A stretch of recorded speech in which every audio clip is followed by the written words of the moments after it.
누가복음 5장입니다. 1절부터 11절까지입니다.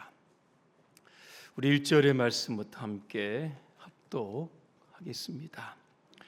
무리가 몰려와서 하나님의 말씀을 들을새 예수는 게네사렛 호숫가에 서서 호숫가에 배 두 척이 있는 것을 보시니 어부들은 배에서 나와서 그물을 싣는지라. 예수께서 한 배에 오르시니 그 배는 시몬의 배라. 육지에서 조금 떼기를 청하시고 앉으사 배에서 무리를 가르치시더니 말씀을 마치시고 시몬에게 이르시되 깊은 데로 가서 그물을 내려 고기를 잡으라. 시몬이 대답하여 이르되 선생님, 우리들이 밤이 새도록 수고하였으되 잡은 것이 없지만은 말씀에 의지하여 내가 그물을 내리니이다 하고, 그렇게 하니 고기를 잡은 것이 심히 많아 그물이 찢어지는지라. 이에 다른 배에 있는 동무들에게 손짓하여 와서 도와달라 하니 그들이 와서 두 배에 채움에 잠기게 되었더라. 시몬 베드로가 이를 보고 예수의 무릎 아래에 엎드려 이르되 주여, 나를 떠나소서, 나는 죄인이로소이다 하니, 이는 자기 및 자기와 함께 있는 모든 사람이 고기 잡힌 것으로 말미암아 놀라고 세베대의 아들로서 시몬의 동업자인 야고보와 요한도 놀랐습니다. 예수께서 시몬에게 이르시되 무서워하지 말라, 이제 후로는 내가 사람을 취하리라 하시니, 그들이 배들을 육지에 대고 모든 것을 버려두고 예수를 따르니라. 아멘. 오늘 빈배의 기적이라고 하는 주제로 말씀을 드리겠습니다. 할렐루야. 아멘. 옆분과 인사하겠습니다. 빈배에도 만선의 기적이 있습니다. 인도의 시인이자 문학가요 사상가인 사람이 있습니다. 여러분, 타고르 여러분 아실 겁니다. 1913년 기탄잘리로 아시아인 최초로 이 노벨 문학상을 수상을 합니다. 이분이 한국과도 연관이 있습니다. 1929년입니다. 조선 청년들에게 보낸 시가 있습니다. 이 시의 제목이 바로 동방의 등불입니다. 일제 식민지 시대 한국 사람들에게 큰 위로와 희망이 되었던 시입니다. 제가 조금 읽어드립니다. 일찍이 아시아의 황금 시기에 빛나던 등불의 하나인 코리아, 그 등불 다시 한번 켜지는 날에 너는 동방의 밝은 빛이 되리라 라고 하는 시입니다. 이 타고르에 관한 일화가 있습니다. 어느 날 밤입니다. 타고르가 이제 강물에 나룻배를 띄우고 작은 촛불을 켜놓고 그 아래서 시를 쓰려고 이렇게 합니다. 그런데 시상이 떠오르지 않은 겁니다. 그래서 한 철학자의 책을 들어서 읽기를 시작을 합니다. 그런데 지나가던 강변의 바람이 촛불을 끄는 겁니다. 그 순간 짜증이 확 났습니다. 그런데 그 짜증도 잠깐이었습니다. 나룻배 안으로 달빛이 춤을 추며 흘러 들어왔습니다. 이 보름달빛이 나룻배 안을 가득 채웠던 겁니다. 그러면서 그 달빛에 춤추는 강물이 두 눈에 들어오게 되는 겁니다. 참 신성한 경험을 합니다. 그때 잃어버렸던 시상이 다시 떠오릅니다. 그러면서 시를 시작합니다. 아름다움이 온통 나를 둘러싸고 있구나. 진정 아름다움은 책 속에 있는 것이 아니라 세상에 가득한 것을. 내 촛불이 꺼지자 나는 모든 것을 이룬 줄 알았는데 황홀한 달빛이 나를 반겨주는구나. 이렇게 여러분 시가 끝납니다. 인생도 그렇고 신앙도 그런 것 같습니다. 인생의 촛불이 커질 때 드디어 하늘의 빛을 볼 수 있는 겁니다. 우리의 삶이 가장 절망감에 빠졌을 때 희망의 주님을 바라보게 되는 겁니다. 우리는 우리의 삶의 현장에서 정말 열심히 일합니다. 그죠? 경쟁 사회입니다. 뒤지지 않기 위해서 밤을 새우며 최선을 다합니다. 아이들도 학원에 가서 공부하고 학교에 가서 공부하고 하루 종일 공부합니다. 직장인도 회사에 가서 그렇고 주부들도 여러분 얼마나 가정을 위해서 바쁘게 여러분 살아갑니까?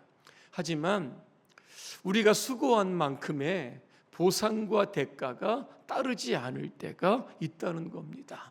오늘 본문에 나오는 어부들처럼 밤새도록 고기를 잡았는데 한 마리도 잡지 못할 때가 있다라고 하는 겁니다. 그로 인해서 우리의 인생이라고 하는 배가 텅텅 빌 때가 여러분 있다라고 하는 겁니다. 자, 그러면 우리의 인생의 빈 배에도 만선의 기적이 과연 찾아올 수 있을까라고 하는 이러한 질문을 던지게 됩니다. 대답은 여러분 있습니다. 왜?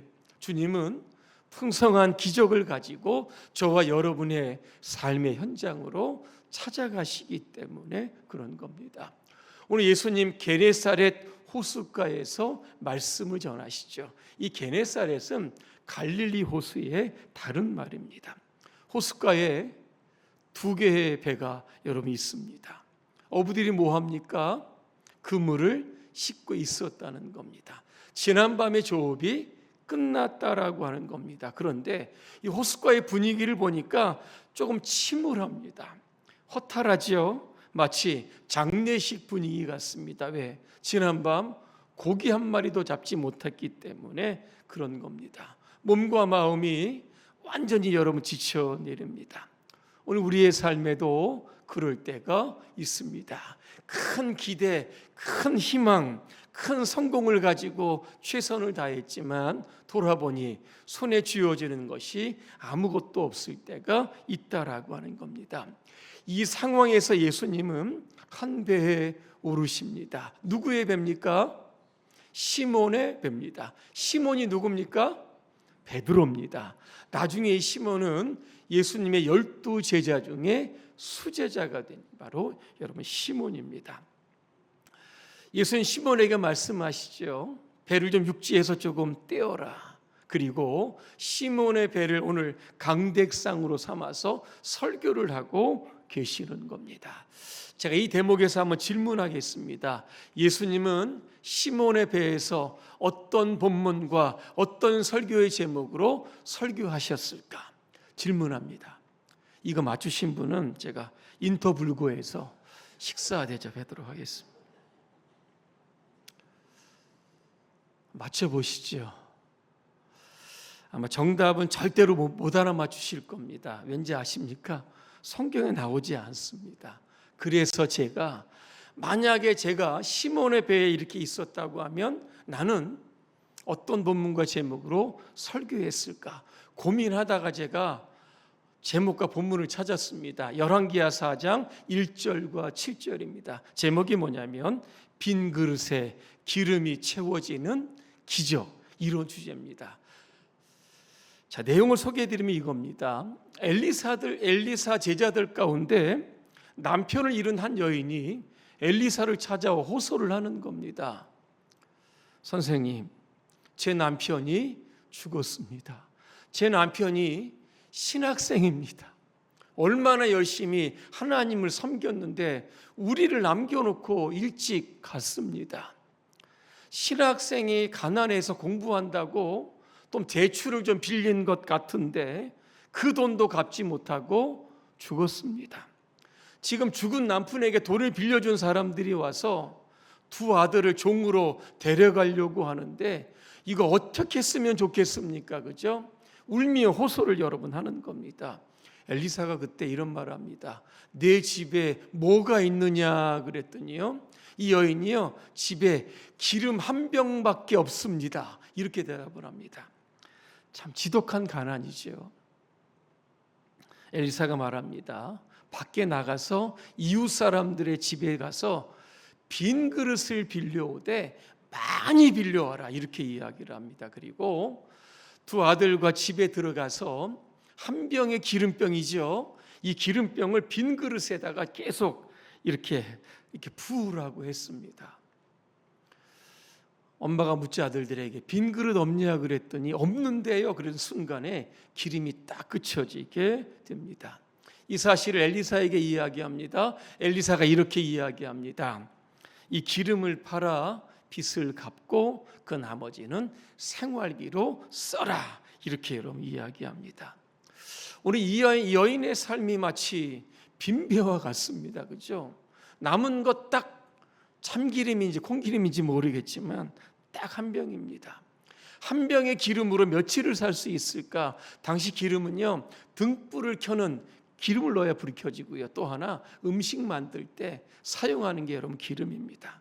기름 한 병 기껏해 한 일주일 정도 아끼면 아마 살 수 있을 것 같습니다.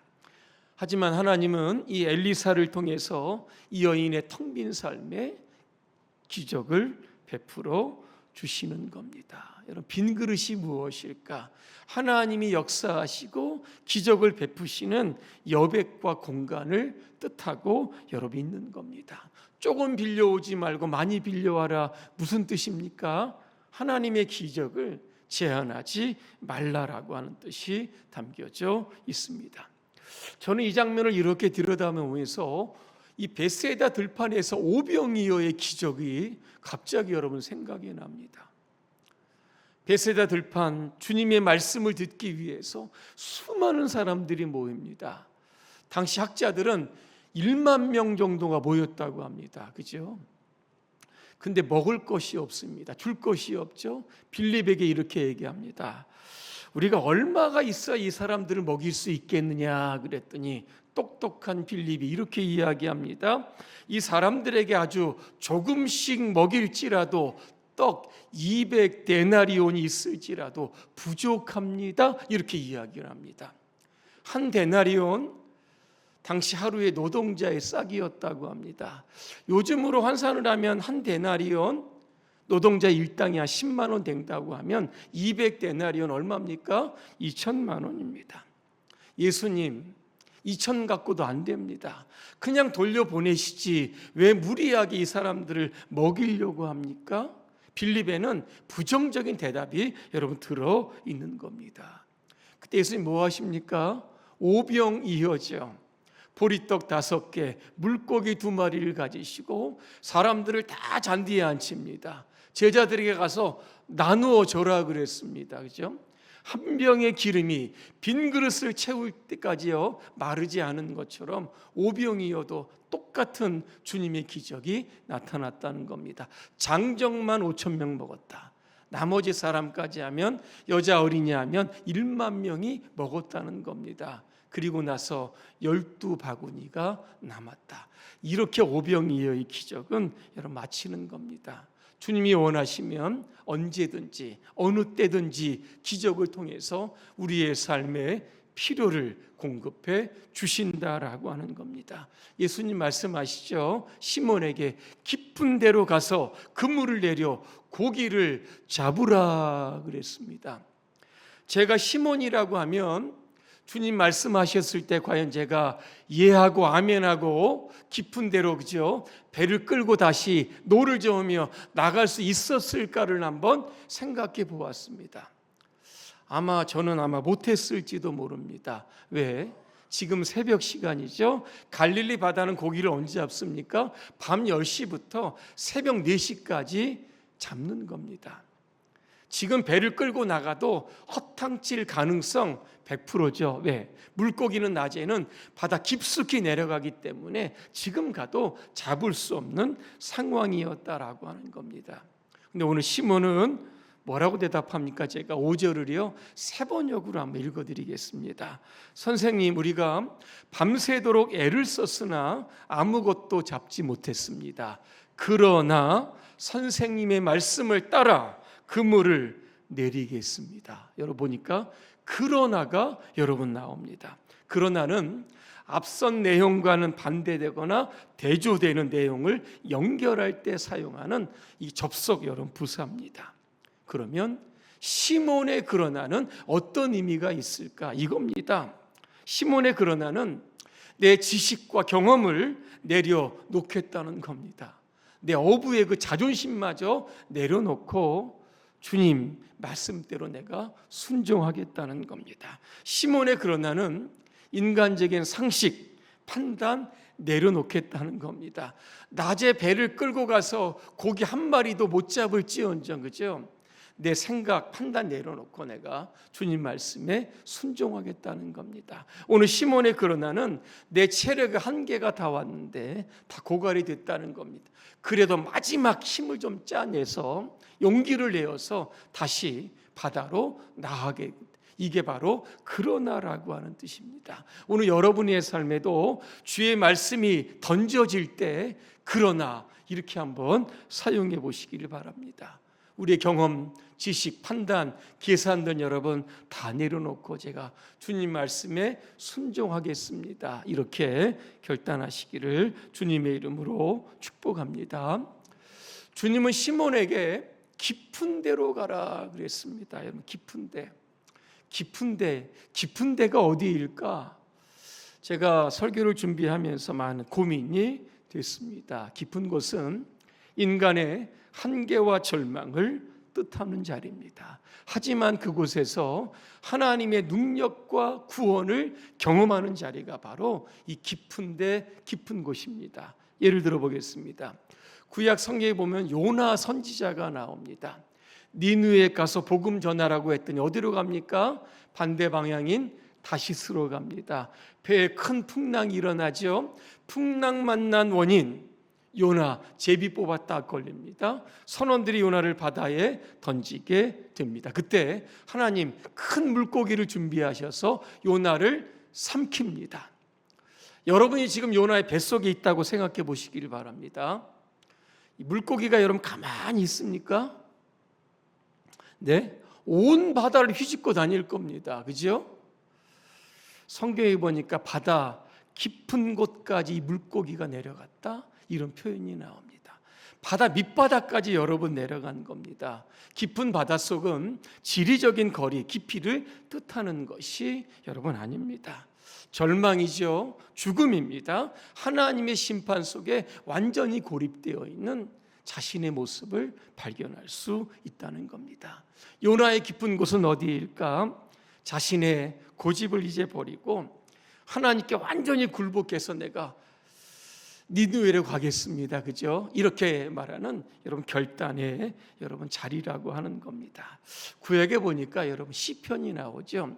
시편 기자들의 어떤 한결같은 공통점이 여러분 뭔지 아십니까? 삶이 너무 힘들고 괴로운 겁니다. 어떤 단어들이 많이 등장하냐면 깊은 웅덩이, 깊은 물, 시면, 이런 단어들이 굉장히 많이 나옵니다. 제가 시편 69편 2절과 3절을 제가 읽어드립니다. 내가 깊은 수렁에 빠지니 발을 둘 곳이 없사오며 깊은 물에 들어가니 큰 물이 나를 덮쳤나이다. 시편 130편 1절입니다. 여호와여, 내가 깊은 곳에서 주께 부르짖나이다, 이렇게 표현하고 있습니다. 그죠? 시편 기자들의 깊은 곳은 어디입니까? 극심한 고통이죠. 슬픔입니다. 압도적인 시련 가운데 지금 여러분 고립되어 있는 곳이 바로 여러분 깊은 곳입니다. 동시에 그 깊은 곳에서 인간적인 모든 것들을 내려놓고 하나님의 손을 잡는 곳이 바로 깊은 곳이 된다는 겁니다. 여러분 출애굽기에 보시면 이스라엘 백성들이 여러분 출애굽합니다. 그죠? 얼마나 신이 납니까? 그런데 하나님 이스라엘 백성들을 홍해 앞으로 인도하시고 때 아닌 바로는 군대를 이제 해서 이스라엘 백성들을 추격하게 여러분 하십니다. 진퇴양난의 여러 위기에 처했습니다. 근데 하나님은 모세를 통해서 홍해를 가르시죠. 성경에 이렇게 되어 있습니다. 바다 가운데 깊은 곳을 육지처럼 건넜다, 이런 표현이 나옵니다. 자, 그러니까 이스라엘 백성들 가운데 깊은 데는 여러분 어디입니까? 인간의 힘으로 도저히 건널 수 없는 그러한 장애물, 죽음의 위협을 상징하고 있는 겁니다. 동시에 하나님의 능력이 경험되는 곳이 바로 이 깊은 곳이라고 여러분 하는 겁니다. 하나님은 깊은 곳을 통해서 하나님의 뜻과 구원과 기적을 나타나십니다. 그리고 기적을 통해서 우리가 하나님께 더 가까이 나아가기를 원하고 여러분 계시는 겁니다. 자, 시몬이 주님의 말씀대로 그대로 깊은 곳에 가서 그물레로 고기를 잡습니다. 어땠습니까? 한 배로는 부족하죠. 다른 동무의 배, 야고보와 요한의 배입니다. 두 배에 가득 채웠다 말씀하고 여러분 있습니다. 하나님 기적을 베푸시는데 그죠? 한 배, 두 배 넘치도록 채워주시는 겁니다. 우리 교회 로뎀나무 카페 하시는 분 계시죠? 여러분 아십니까? 그분이 저를 보면 이런 이야기를 자주 합니다. 목사님, 저는 제가 하는 일에 하나님이 복을 주시는데 제 능력에 과분할 정도로 복을 주십니다. 그렇죠? 제가 이야기를요 너무 많이 여러분 들었습니다. 원래 부지런하신 분입니다. 제가 이렇게 아침에 이렇게 가면요 복음성가를 크게 찬송가 틀어놓고 바쁩니다. 죽도 만들고 그죠? 옥수수도 삶고 여러 가지 일을 여러분 하십니다. 하나님이 로뎀나무에 복을 주시니까 주변 가게들이 시기 질투가 생깁니다. 그죠? 모험하시는 분도 있고요. 없던 말도 막 지어내서 마음을 상하게 하시는 그런 여러분 분들도 생겨나더라는 겁니다. 이런 상황에 저분이 가장 좋아하는 성경 구절이 뭘까? 시편 23편 5절 제가 읽어드립니다. 주께서 내 원수의 목전에서 내게 상을 차려주시고 기름을 내 머리에 부으셨으니 그 다음에 보니까 내 잔이 넘치나이다 그랬습니다. 시작은 미약하지만 내가 과분할 정도로 나에게 부어주시는 그 하나님의 은혜를 늘 감사하고 있다는 겁니다. 오늘 만선의 기적을 경험한 이후에 시몬이 주님을 향해서 뭐라고 대답합니까? 주여 이렇게 여러분 이야기합니다. 조금 전에는 뭐라고 했습니까? 선생님. 그런데 이제는 주여. 주여가 뭡니까? 퀴리오스라고 하는 뜻입니다. 무슨 뜻이냐? 시몬에게 있어서 예수님이 주여라고 하는 뜻은 예수님은 단순한 좋은 선생님이 아니라 하나님의 아들이 되시고 세상을 주관하시는 통치자가 되신다는 겁니다. 그죠? 고깃대의 방향을 컨트롤하시는 거죠. 밤새도록 한 마리도 못 잡게 하시고 그죠? 말씀이 떨어지는 즉시 그죠? 고깃대를 이동해서 베드로에게 고기를 잡게 하신 분. 이분은 그냥 단순한 교사나 선생님이 아니라 하나님의 아들 메시아 예수 그리스도임을 분명하게 깨달게 됐다는 겁니다. 여러분, 이 호칭이 굉장히 중요하죠. 그러면서 그의 운명이 바뀌게 되는 겁니다. 10절에 뭐라고 말씀하시죠? 이제 후로는 내가 사람을 취한다. 무슨 뜻입니까? 사람 낚는 어부가 되라. 이제 고기 그만 잡고 나랑 함께 갈릴리의 이 수많은 영혼들 구원하는 일에 나의 파트너가 되자. 이렇게 여러분 제안을 한 겁니다. 그때 시몬과 야고보 요한 어떻게 반응을 했는지 여러분 아십니까? 그들이 배를 육지에 대고 모든 것을 버리고 예수님을 따랐다. 배가 뭡니까? 생계수단 아니겠습니까? 이걸 여러분 버렸다는 겁니다. 이게 우리에게 주는 의미는 무엇일까? 여러분 이겁니다.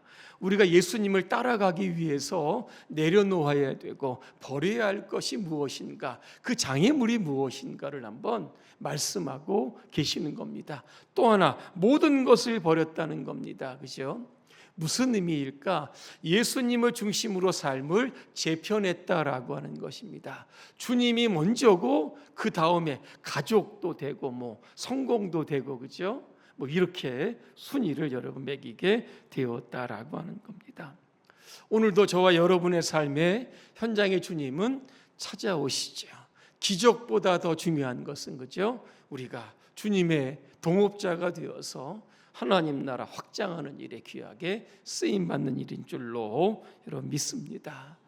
결론입니다. 여러분의 배를 이제 육지에 여러분 되시기를 바랍니다. 그리고 하나님이 원하시는 그 뜻, 하나님 나라 확장 위해서 여러분의 인생을 온전히 드리시기를 주님의 이름으로 축원합니다. 기도하겠습니다. 좋으신 하나님, 우리 인생의 빈배에 찾아오셔서 만선의 기쁨을 주심을 감사합니다. 물질적인 복을 넘어 이제는 영혼을 구원하라고 하는 귀한 사명을 주셨습니다. 이 사명을 부여잡고 우리의 남은 인생 하나님의 뜻에 따라 온전히 귀하게 쓰임받게 하여 주옵소서. 예수님의 이름으로 기도합니다. 아멘.